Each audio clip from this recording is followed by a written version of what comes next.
Harry Potter and the Sorcerer's Stone. Chapter 4, Diagon Alley. Harry woke early the next morning.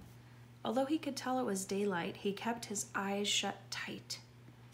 It was a dream, he told himself firmly. I dreamed a giant called Hagrid came to tell me I was going to a school for wizards. When I open my eyes, I'll be at home in my cupboard. Then suddenly, a loud tapping noise. And there's Aunt Petunia knocking on the door, Harry thought, his heart sinking, but he still didn't open his eyes. It had been such a good dream.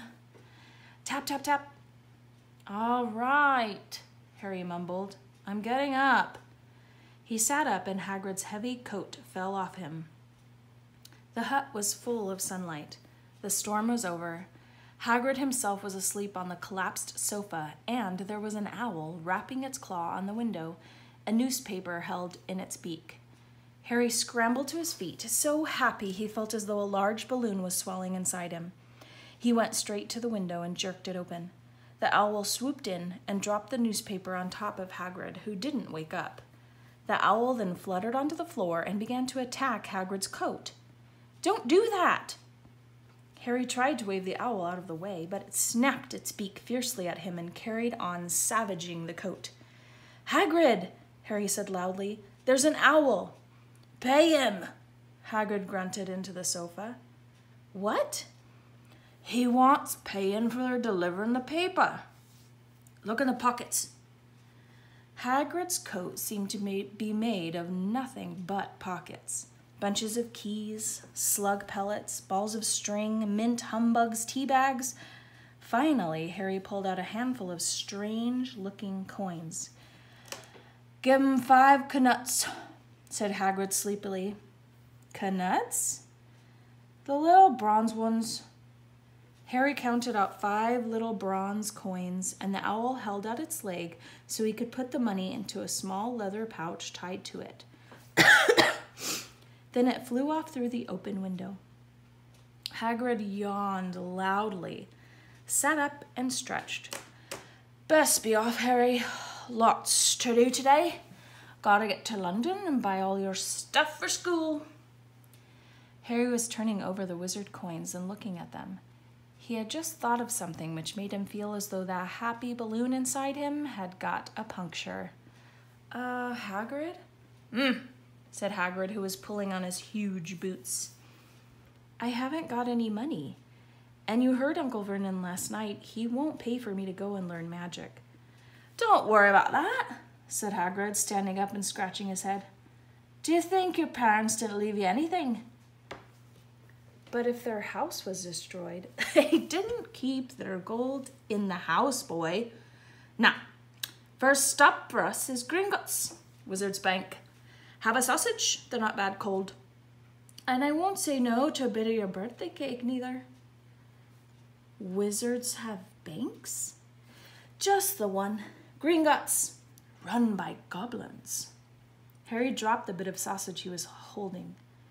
Goblins? Yeah, so you'd be mad to try and rob it. I'll tell you that. Never mess with goblins, Harry. Gringotts is the safest place in the world for anything you want to keep safe, except maybe Hogwarts. As a matter of fact, I gotta visit Gringotts anyway for Dumbledore Hogwarts business. Hagrid drew himself up proudly. He usually gets me to do important stuff for him. Fetching you, getting things from Gringotts. Knows he can trust me, see? Got everything? Come on then. Harry followed Hagrid out onto the rock. The sky was quite clear now, and the sea gleamed in the sunlight. The boat Uncle Vernon had hired was still there, with a lot of water in the bottom after the storm. How did you get here? Harry asked, looking around for another boat. Flew, said Hagrid. Flew? Yeah, but we'll go back in this. Not supposed to use magic now I've got you. They settled down in the boat, Harry still staring at Hagrid, trying to imagine him flying. Seems a shame to row, though, said Hagrid, giving Harry another of his sideways looks. if I was to speed things up a bit, would you mind not mentioning it at Hogwarts? Of course not, said Harry, eager to see more magic. Hagrid pulled out the pink umbrella again, tapped it twice on the side of the boat, and they sped off towards land. Why would you be mad to try and rob Gringotts? Harry asked. Spells, enchantments, said Hagrid, unfolding his newspaper as he spoke. They say there's dragons guarding the high-security vaults, and that gotta find your way. Gringotts is hundreds of miles under London Sea, deep under the ground. You'd die of hunger trying to get out, even if you did manage to get your hands on something. Harry sat and thought about this while Hagrid read his newspaper, The Daily Prophet. Harry had learned from Uncle Vernon that people liked to be left alone while they did this, but it was very difficult. He'd never had so many questions in his life. Minister Magic messing things up as usual, Hagrid muttered, turning the page.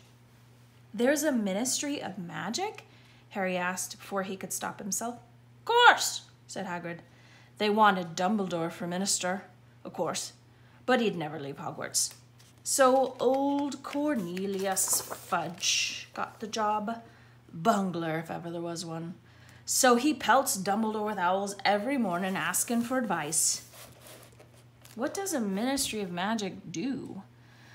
Well, their main job is to keep it from the muggles that there's still witches and wizards up and down the country.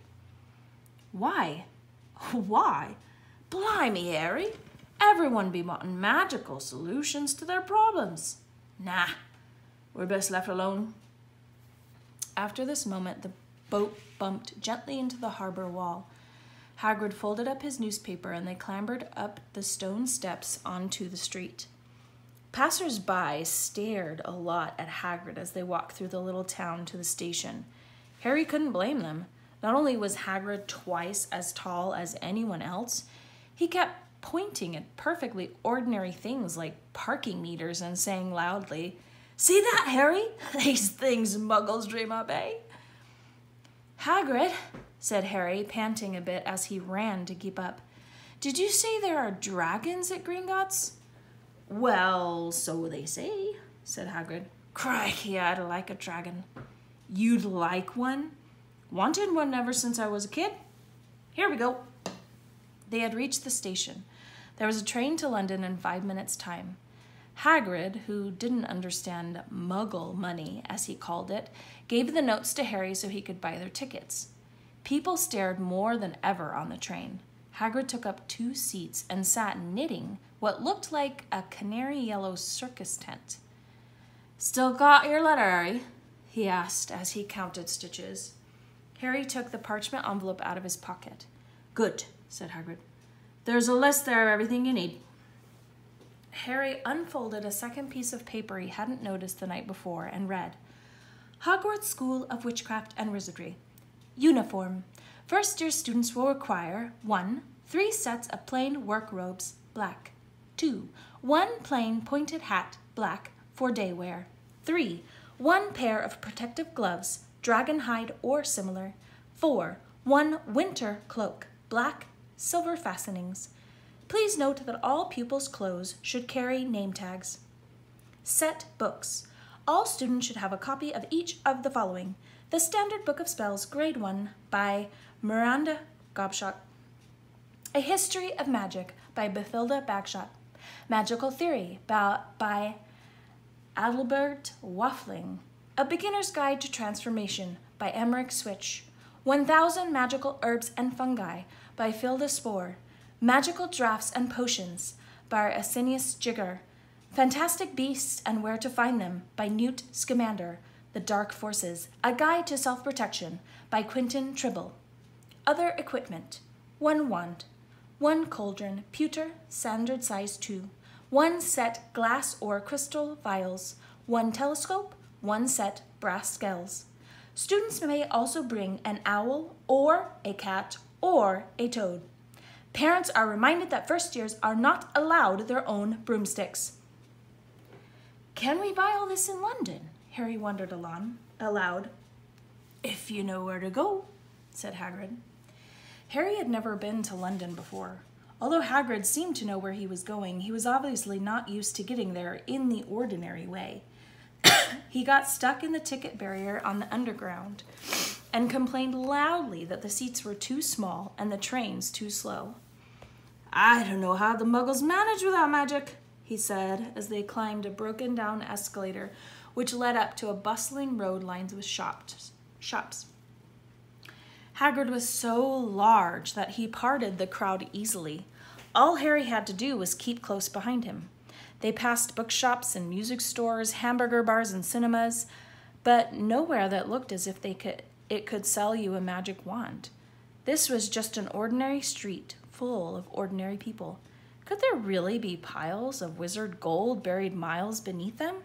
Were there really shops that sold spell books and broomsticks? Might this not all be some huge joke that the Dursleys had cooked up? If Harry hadn't known that the Dursleys had no sense of humor, he might have thought so. Yet somehow, even though everything Hagrid had told him so far was unbelievable, Harry couldn't help trusting him. "This is it," said Hagrid, coming to a halt. "The Leaky Cauldron. It's a famous place." It was a tiny, grubby-looking pub. If Hagrid hadn't pointed it out, Harry wouldn't have noticed it was there. The people hurrying by didn't glance at it. Their eyes slid from the bookshop on one side to the record shop on the other as if they couldn't see the Leaky Cauldron at all. In fact, Harry had the most peculiar feeling that only he and Hagrid could see it. Before he could mention this, Hagrid had steered him inside. For a famous place, it was very dark and shabby. A few old women were sitting in a corner drinking tiny glasses of sherry. One of them was smoking a long pipe. A little man in a top hat was talking to the old barman, who was quite bald and looked like a grumpy walnut. The low buzz of chatter stopped when they walked in.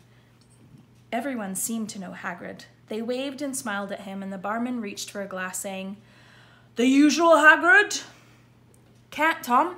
I'm on Hogwarts business," said Hagrid, clapping his hand on Harry's shoulder and making Harry's knees buckle. "Good Lord," said the barman, peering at Harry. Can this be?" The Leaky Cauldron had suddenly gone completely still and quiet and silent. "Bless my soul," whispered the old barman. "Harry Potter, what an honor!" He hurried out from behind the bar, rushed towards Harry, and seized his hand, tears in his eyes. "Welcome back, Mr. Potter. Welcome back." Harry didn't know what to say. Everyone was looking at him. The old woman with a pipe was puffing on it without realizing it had gone out. Hagrid was beaming. Then there was a great scraping of chairs, and next moment Harry found himself shaking hands with everyone in the Leaky Cauldron. "Doris Crawford, Mr. Potter, I can't believe I'm meeting you at last." "So proud, Mr. Potter, I'm just so proud." "Always wanted to shake your hand. I'm all aflutter." "Delighted, Mr. Potter. Just can't tell you." "Diggle's the name. Daedalus Diggle." "I've seen you before," said Harry as Daedalus Diggle's top hat fell off in his excitement. "You bowed to me once in a shop." "He remembers," cried Daedalus Diggle, looking around at everyone. "Do you hear that? He remembers me." Harry shook hands again and again. Doris Crawford kept coming back for more. A pale young man made his way forward very nervously. One of his eyes was twitching. "Professor Quirrell," said Hagrid. Excuse me. "Professor Quirrell," said Hagrid. "Harry, Professor Quirrell will be one of your teachers at Hogwarts." "Potter," stammered Professor Quirrell, grasping Harry's hand. "Can't tell you how pleased I am to meet you." "What sort of magic do you teach, Professor Quirrell?" "Defense against the dark arts," muttered Professor Quirrell, as though he'd rather not think about it. "Not do you need it, eh, Potter?" He laughed nervously. "You'll be getting all your equipment, I suppose? I've got to pick up a new book on vampires myself." He looked terrified at the very thought. But the others wouldn't let Professor Quirrell keep Harry to himself. It took almost 10 minutes to get away from them all. At last, Hagrid managed to make himself heard over the babble. "Must get on, then. Lots to buy. Come on, Harry." Doris Crawford shook Harry's hand one last time, and Hagrid led them through the bar and out into a small, walled courtyard where there was nothing but a dustbin and a few weeds. Hagrid grinned at Harry. "Told you, didn't I? Told you was famous. Even Professor Quirrell was trembling to meet you." Mind you, he's always trembling. Is he always that nervous? Oh, yeah, poor bloke. Never mind, brilliant mind. He was fine while he was studying out of books. Then he took a year off to get some first-hand experience. They say he met vampires in the Black Forest, and that's where a nasty bit of trouble with a hag. Never been the same since. Scared of the students, scared of his own subject. Now, where's my umbrella? Vampires? Hags? Harry's head was swimming. Hagrid, meanwhile, was counting bricks in the wall above the dustbin. 3 across, 3 up, 2 across, he muttered. "Right, stand back, Harry." He tapped the wall 3 times with the point of his umbrella. The brick he had touched quivered. It wriggled. In the middle, a small hole appeared. It grew wider and wider. A second later, they were facing an archway large enough even for Hagrid. An archway onto a cobbled street with twisted and turned out of sight. "Welcome," said Hagrid, "to Diagon Alley." He grinned at Harry's amazement. They stepped through the archway. Harry looked quickly over his shoulder and saw the archway shrink instantly back into solid wall. The sun shone brightly on a stack of cauldrons outside the nearest shop. Cauldrons, all sizes, copper, brass, pewter, silver, self-stirring, collapsible, said a sign overhanging them. "Yeah, you'll be needing one of them," said Hagrid. "But we gotta get your money first." Harry wished he had about 8 more eyes. He turned his head in every direction as they walked up the street, trying to look at everything at once. The shops, the things outside them, the people doing their shopping. A plump woman outside an apothecary's was shaking her head as they passed, saying, "Dragon liver, 16 sickles an ounce? They're mad." A low, soft hooting came from a dark shop with a sign saying, "Ulup's Owl Emporium. Tawny, Screech, Barn, Brown, and Snowy." Several boys of about Harry's age had their nose pressed against a window with broomsticks in it. "Look," Harry heard one of them say, "the new Nimbus 2000, fastest ever." There were shops selling robes, shops selling telescopes and strange silver instruments Harry had never seen before. Windows stacked with barrels of bat spleens, and eel's eyes, tottering piles of spellbooks, quills and rolls of parchment, potion bottles, globes of the moon. "Gringotts," said Hagrid. They had reached a snowy white building which towered over the other little shops. Standing beside its burnished bronze doors, wearing a uniform of scarlet and gold, was, "Yep, that's a goblin," said Hagrid, as they walked up the white stone steps towards them. The goblin was about a head shorter than Harry. He was swarthy. He had a swarthy, clever face and a pointed beard, and, Harry noticed, very long fingers and feet. He bowed as they walked inside. Now they were facing a second pair of doors, silver this time, with words engraved on them. "Enter, stranger, but take heed of what awaits the sin of greed. For those who take but do not earn must pay most dearly in their turn. So if you seek beneath our floors a treasure that was never yours, thief, you have been warned, beware of finding more than treasure there." "Like I said, you'd be mad to try and rob it," said Hagrid. A pair of goblins bowed them through the silver doors, and they were in a vast marble hall. About 100 more goblins were sitting on high stools behind a long counter, scribbling in large ledgers, weighing coins on brass scales, examining precious stones through eyeglasses. There were too many doors to count leading off the hall, and yet more goblins were showing people in and out of these. Hagrid and Harry made for the counter. "Morning," said Hagrid to a free goblin. "We've come to take some money out of Mr. Harry Potter's safe."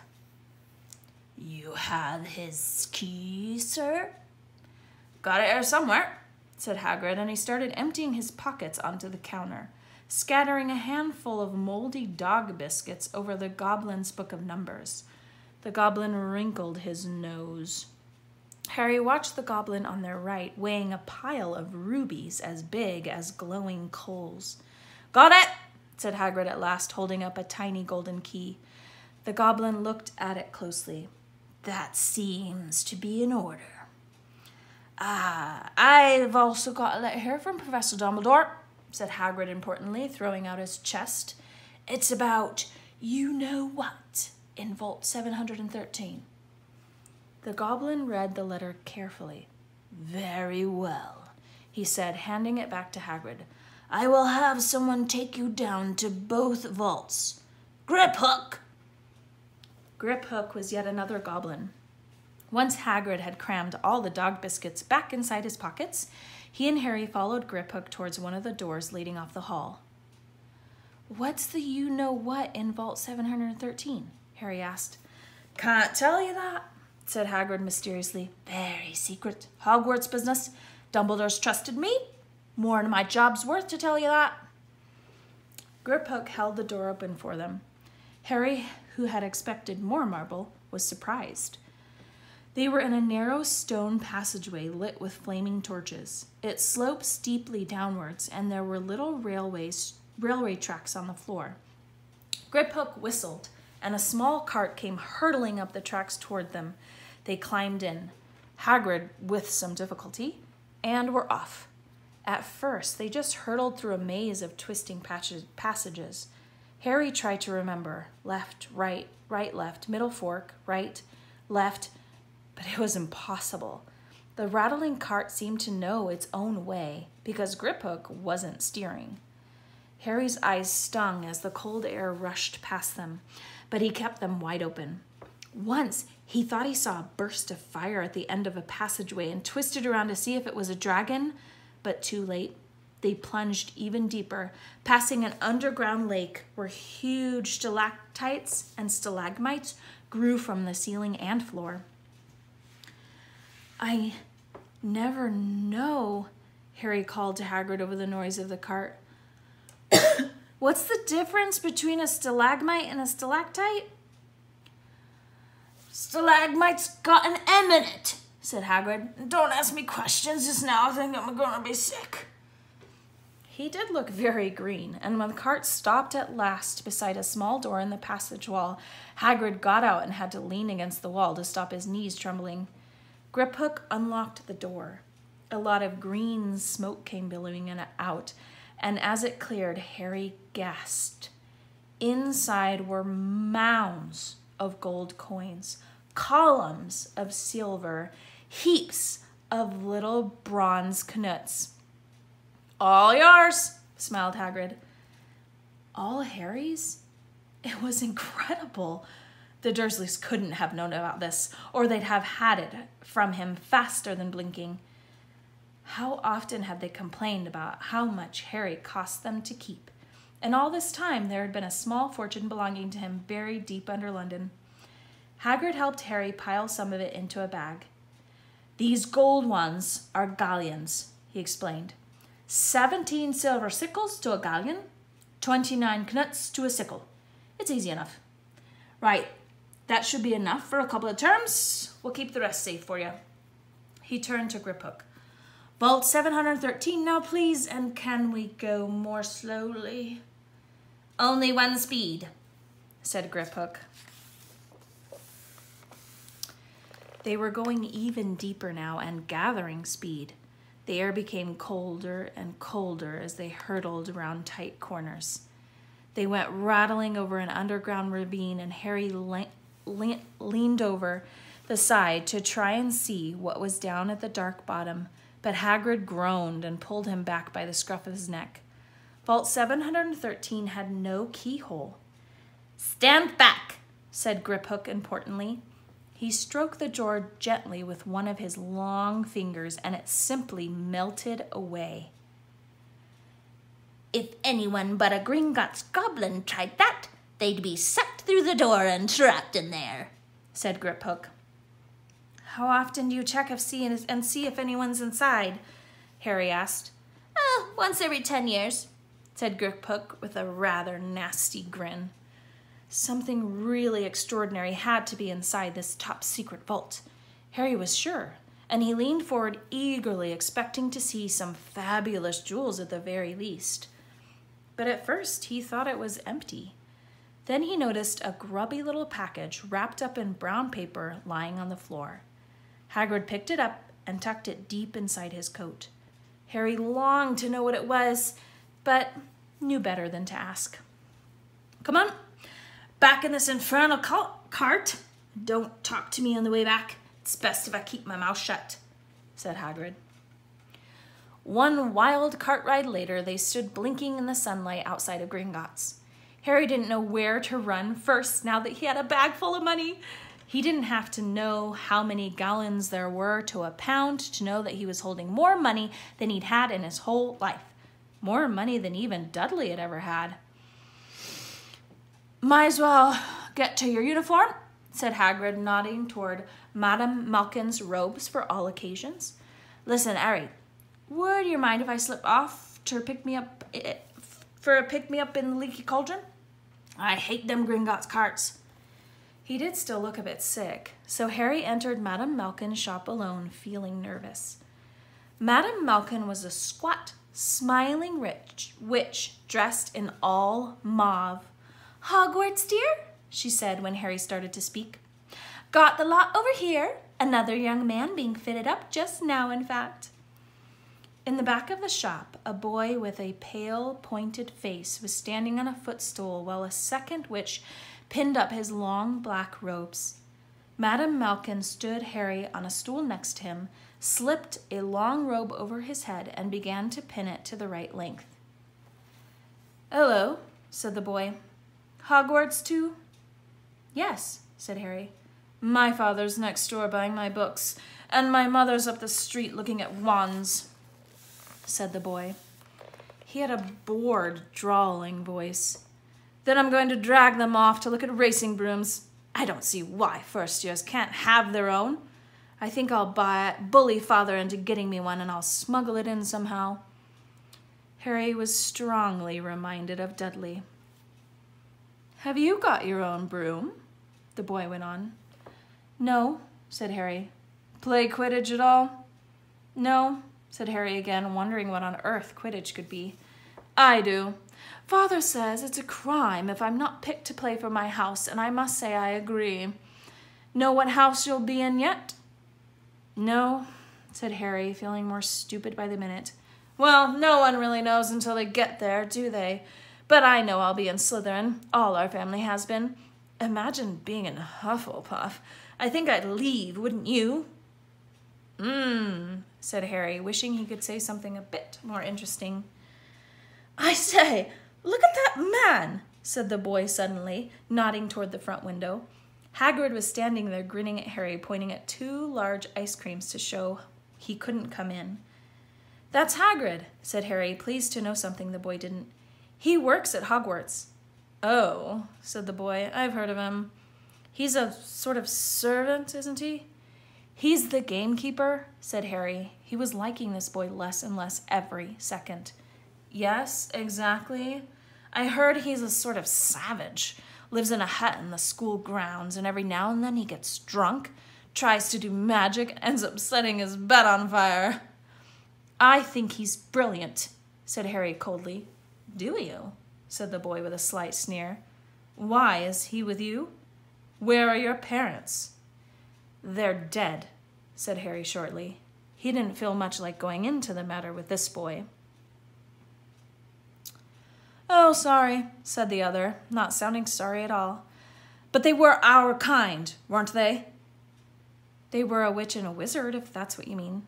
I really don't think they should let the other sort in, do you? They're just not the same.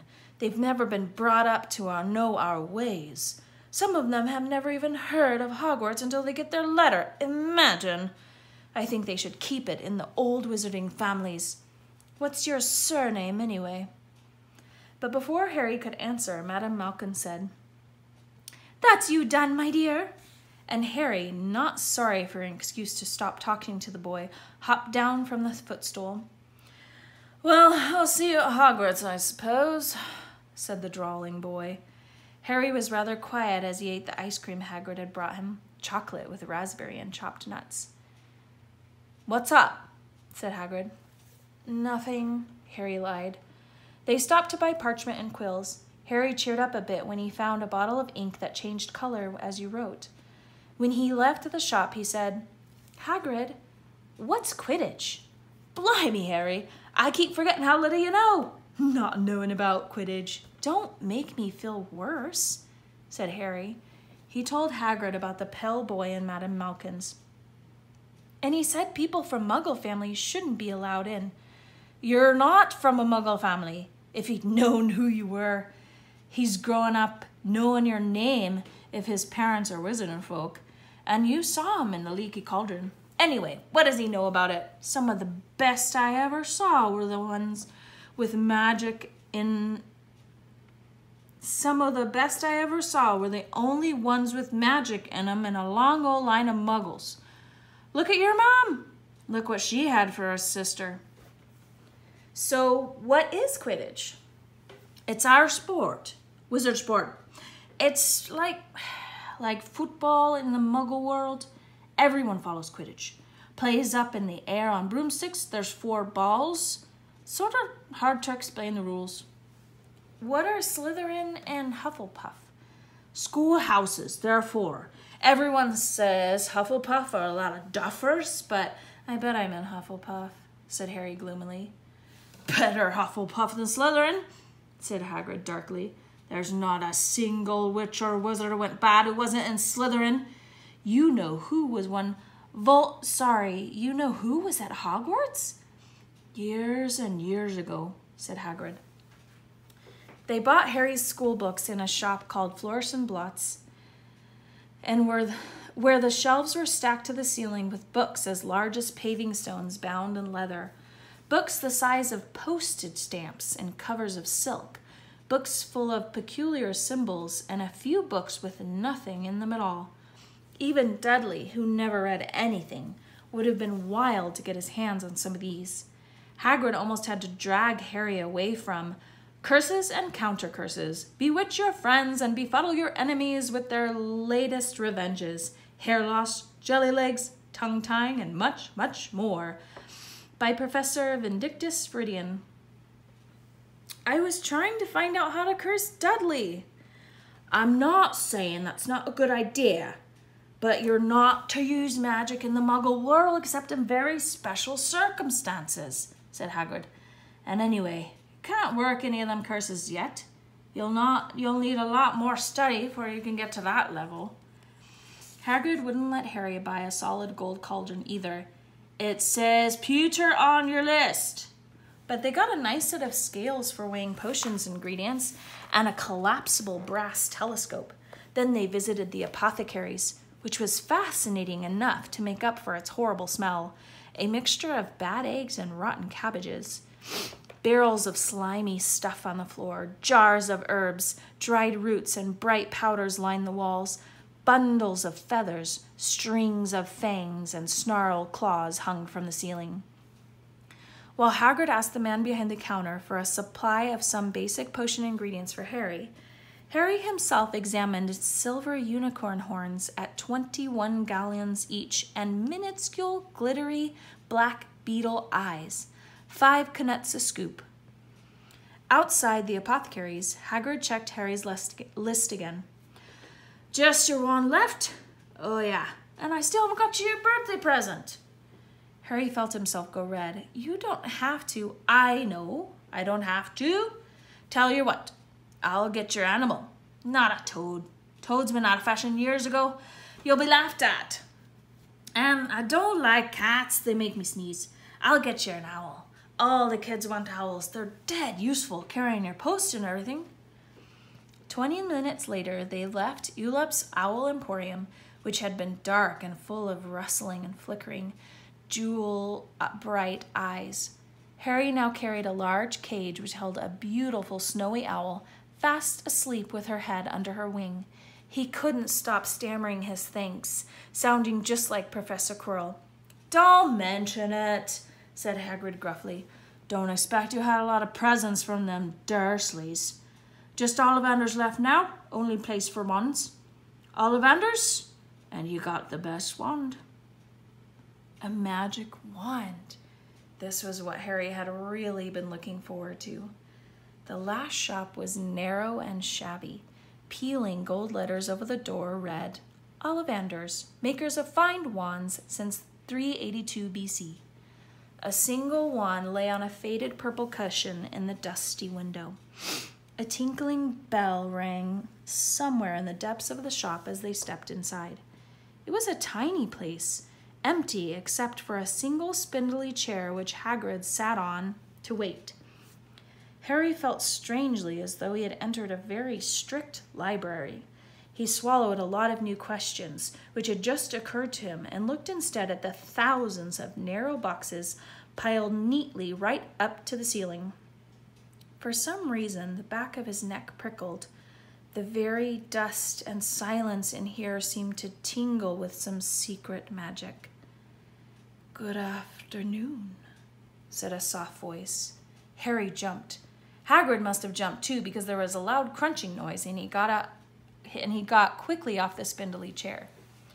An old man was standing before them, his wide, pale eyes shining like moons through the gloom of the shop. "Hello," said Harry awkwardly. "Ah, yes," said the man. Yes. I thought I'd be seeing you soon, Harry Potter." It wasn't a question. "You have your mother's eyes. It seems only yesterday she was in here herself, buying her first wand. 10 1/4 inches long, swishy, made of willow. Nice for charm work." Mr. Ollivander moved closer to Harry. Harry wished he would blink. Those silvery eyes were a bit creepy. "Your father, on the other hand, favored a mahogany wand, 11 inches, pliable, a little more powerful and excellent for transfigurations." "Well, I say your father did. It's really the wand that chooses the wizard, of course." Mr. Ollivander had come so close that he and Harry were almost nose to nose. Harry could see himself reflected in those misty eyes. "And there's where—" Mr. Ollivander touched the lightning scar on Harry's forehead with a long, white finger. "I'm sorry to say I sold the wand that did it," he said softly. 13 1/2 inches.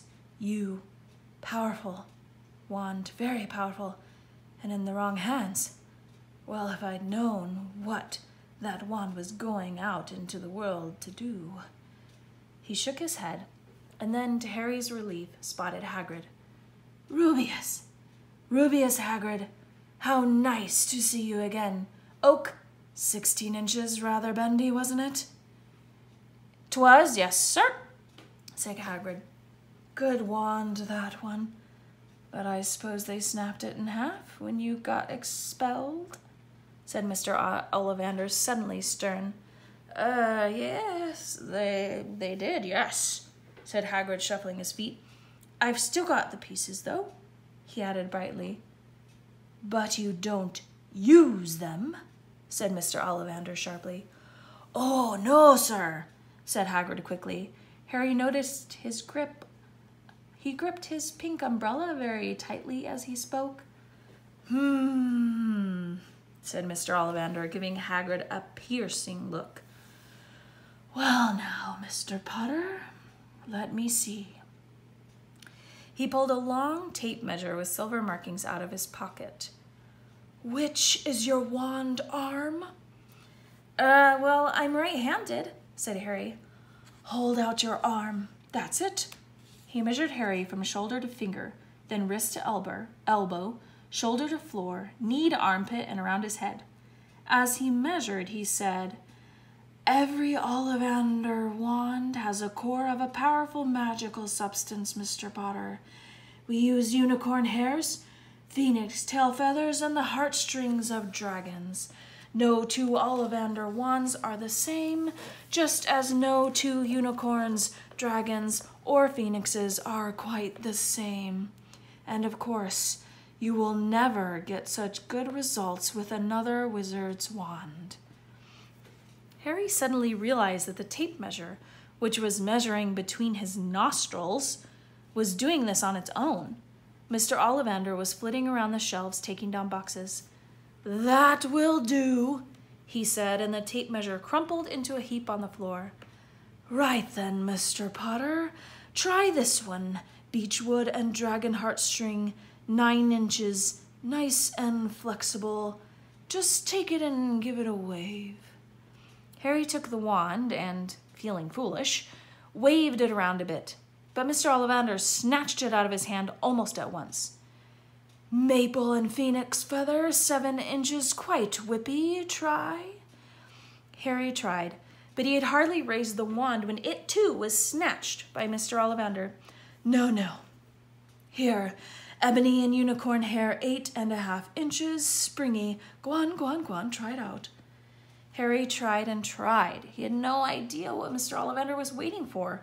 The pile of tried wands was mounting higher and higher on the spindly chair, but the more wands Mr. Ollivander pulled from the shelves, the happier he seemed to become.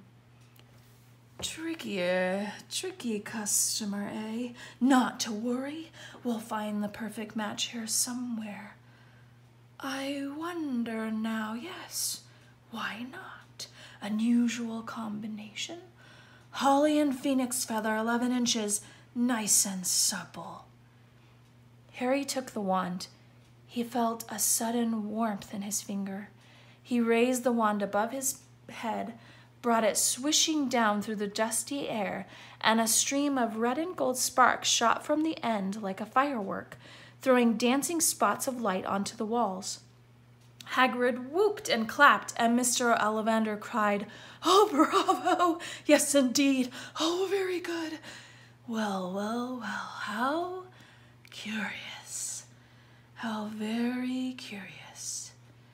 He put Harry's wand back into its box and wrapped it in brown paper, still muttering, "Curious. "Sorry," said Harry, "but what's curious?" Mr. Ollivander fixed Harry with his pale stare. "I remember every wand I've ever sold, Mr. Potter. Every single wand. It so happens that the phoenix, whose tail feather is in your wand, gave another feather. Just one other. It is very curious indeed that you should be destined for this wand when its brother gave you that scar." Harry swallowed. "Yes, 13.5 inches. Curious indeed how these things happen. The wand chooses the wizard, remember. I think we must expect great things from you, Mr. Potter. After all, he who must not be named did great things. Terrible, yes, but great." Harry shivered. He wasn't sure he liked Mr. Ollivander that much. He paid 7 gold galleons for his wand, and Mr. Ollivander bowed them out of his shop. The late afternoon sun hung low in the sky as Harry and Hagrid made their way back down Diagon Alley. Back through the wall, back through the leaky cauldron, now empty. Harry didn't speak at all as they walked down the road. He didn't even notice how much people were gawking at them on the underground, laden as they were with all their funny-shaped packages, with a sleepy, snowy owl on Harry's lap. Up another escalator, out into Paddington Station. Harry only realized where they were when Hagrid tapped him on the shoulder. "Got time for a bite to eat before your train leaves?" he said. He bought Harry a hamburger, and they sat down on plastic seats to eat them. Harry kept looking around. Everything looked so strange somehow. "You all right, Harry? You're very quiet," said Hagrid. Harry wasn't sure he could explain. He just had the best birthday of his life. And yet, he chewed his hamburger, trying to find the words. "Everyone thinks I'm special," he said at last. "All those people in the leaky cauldron, Professor Quirrell, Mr. Ollivander, but I don't know anything about magic at all. How can they expect great things? I'm famous and I can't even remember what I'm famous for. I don't know what happened when the night my parents died." Hagrid leaned across the table. Behind the wild beard and eyebrows, he wore a very kind smile. "Don't you worry, Harry. You'll learn fast enough. Everyone starts at the beginning at Hogwarts. You'll be just fine. Just be yourself. I know it's hard. You've been singled out, and that's always hard. But you'll have a great time at Hogwarts. I did. Still do. As a matter of fact." Hagrid helped Harry onto the train that would take him back to the Dursleys and then handed him an envelope. "Your ticket for Hogwarts," he said. "1st of September. King's Cross. It's all on your ticket. Any problems with the Dursleys, you send a letter with your owl. She'll know where to find me. See you soon, Harry." The train pulled out of the station. Harry wanted to watch Hagrid until he was out of sight. He rose in his seat and pressed his nose against the window. But he blinked, and Hagrid was gone.